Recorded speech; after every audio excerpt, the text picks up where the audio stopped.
And it really is going to be input into wealth creation for things that Canadians need and not just things that go bang. So if the government does this, it's going to be a real economic stimulus package like we haven't seen since probably World War II. Canada just announced the biggest shift in defense policy in a generation. $6.6 billion, not to buy weapons from someone else, to build them at home. And if you're a Canadian watching this, this is about your job, your security, and your country's ability to stand on its own. If this kind of analysis matters to you, subscribe and hit the like button. It helps more than you think. Let's start with the diagnosis, because you can't fix what you refuse to see. 54% of the Royal Canadian Navy not serviceable. 55% of the Royal Canadian Air Force not serviceable. 46% of the Canadian Army's vehicle fleet not serviceable. That's not a readiness problem, that's a structural failure. For years, Canada poured 75 cents of every defense dollar into American suppliers. And what did it get in return? A military that can barely maintain half its own equipment. Prime Minister Mark Carney put it plainly. 75 cents of every dollar of capital spending for defense goes to the United States. That's not smart. Not smart, not strategic, and no longer acceptable. And that's exactly what the new Defense Industrial Strategy is designed to change. The framework is called Build, Partner, Buy, and the logic is simple. If Canada can build it, Canada will build it.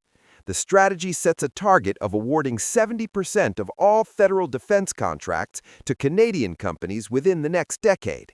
It identifies 10 sovereign industrial sectors, from aerospace at the top of the list to drones at the bottom.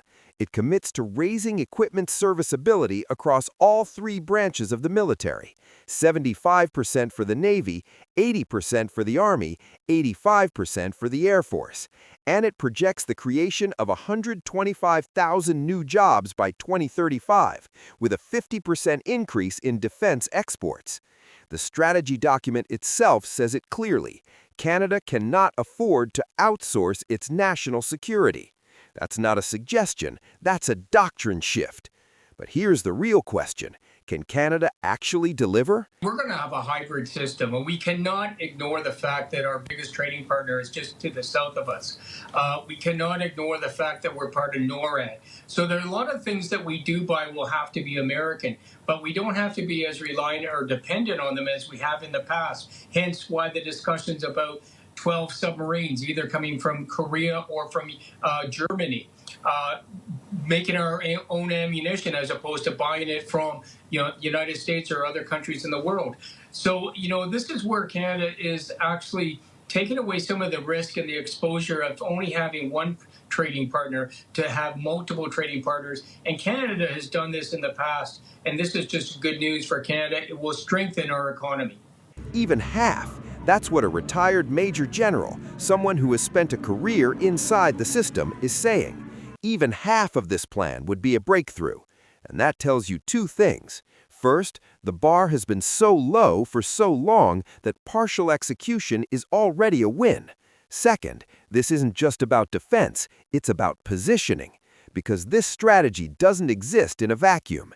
It lands in the middle of CUSMA renegotiations. It lands while Donald Trump is pressuring every ally to buy American. It lands just days after Trump signed his own executive order, the America First Arms Strategy, designed to make the United States the default arms dealer for the Western world. Canada's response? We'll build our own. That's not rhetoric, that's leverage. And in trade negotiations, leverage is everything. But the strategy goes further than just reducing dependence on Washington. It actively diversifies where Canada sources what it cannot build alone. 12 submarines from Korea or Germany, domestic ammunition production, partnerships with the European Union, the United Kingdom, and the Indo-Pacific. Canada isn't cutting ties with the United States, it's making sure the United States is no longer the only option. That's not hostility, that's risk management. And any country that depends on a single supplier for its national security is not independent, it's exposed. NORAD stays, the alliance stays, but the dependency, That's what's being dismantled. Now, there is a legitimate criticism that needs to be addressed, and it comes from someone who knows the system from the inside. Wendy Gilmore, a Canadian former Assistant Secretary General for Defense Investment at NATO, called the strategy a good starting point, but she raised a sharp concern that Canada is once again using defense spending as an economic tool at the expense of actual military capability. Her words cut to the core of a pattern that has haunted Canadian defense policy for decades. Buy equipment not because the military needs it, but because the contract creates jobs in the right riding. Fund programs not for combat readiness, but for industrial stimulus. And when you compare the Canadian strategy to Britain's, the gap becomes obvious. The United Kingdom's defense industrial strategy, released last fall, was surgical. It named specific sovereign capabilities: nuclear deterrence, submarine renewal, missile technology, armored vehicles. Canada's strategy? 10 broad sectors, important but vague.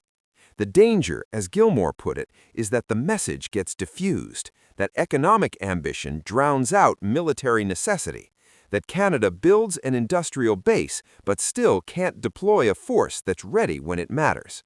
And this lands at a moment when the geopolitical environment leaves zero room for ambiguity. Trump is consolidating American arms dominance. Europe is rearming at a pace not seen since the Cold War. NATO allies are being asked, not politely, to prove they can carry their own weight. Canada's fiscal situation adds pressure.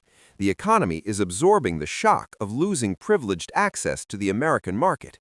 Defense spending is being asked to do double duty, rebuild the military, and stimulate the economy at the same time. That is an extraordinarily difficult balance, and history suggests Canada has rarely gotten it right. But here's what's different this time. The cost of failure isn't just embarrassment at a NATO summit. It's strategic irrelevance. It's a country that talks about sovereignty but can't defend it. It's a military where more than half the fleet sits in port, not because there's no mission, but because there are no parts. This strategy, on paper, is the most ambitious defense industrial plan Canada has produced in modern history. The benchmarks are high: 70% domestic procurement, equipment readiness above 75% across all branches, 125,000 new jobs, a 50% jump in exports. The question is no longer whether the plan is bold enough. The question is whether the system that has failed to deliver for decades can suddenly execute at this level. Canada is not reacting to events, it is restructuring, not outsourcing its security, investing in it, not improvising, planning. The strategy is written, the money is allocated. Now the only thing left is the hardest part: making it real. Thanks for watching. If you found this breakdown valuable, subscribe, leave a comment, and share this video. It makes a real difference. See you in the next one.